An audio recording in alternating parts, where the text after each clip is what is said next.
જેમ રસ્તામાં છોકરાઓ કેમ હાથ હલાવે છે ખબર નથી તો તમે એટલી મોટી પગાર શા માટે લો છો? अब भूखे प्यासे हैं अभी।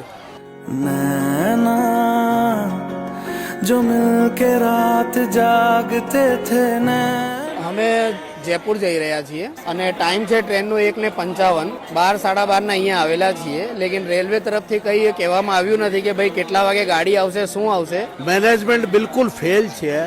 આ લોકોને પબ્લિકને સંતોષ મારે કહેવો જોઈએ ને કે ભાઈ આ પોઝિશન છે. અમે રાજસ્થાનથી આવી રહ્યા હતા, સુરતમાં ગાડી કેન્સલ થઈ ગઈ. હવે અહીંયાથી જવા માટે પ્રાઇવેટ ગાડી વાળાને ફોન કર્યો, 3500 રૂપિયા પેલા આળજનો રેટ છે, અમે 10,000 રૂપિયા એ લોકો માંગી રહ્યા છે. પૂછીએ તો જવાબ એક જ આપે છે કે ભાઈ ટ્રેન આવશે પણ પાક્કું નથી કેટલા વાગે આવશે, કેમ કે વરસાદના કારણે ટ્રેન જે છે ડિવાઈડ કરેલી છે, કઈ સાઈડ થી આવે, એટલે ઓનલાઈન બી બધી વસ્તુ બતાવતા નથી કે શું છે શું નહીં. અમને ખબર નથી તો તમને ખબર નથી તો ક્યાં પૂછવા જઈએ ભાઈ અમે? હા, અગર મેસેજ પહેલા આવી ગયો હોતે તો આ પરેશાની બી નહીં થતી કે ભાઈ આટલા વાગે ટ્રેન આવશે યા ટ્રેન કેન્સલ થઈ ગઈ છે, એ બધી વસ્તુ ખબર પડતી.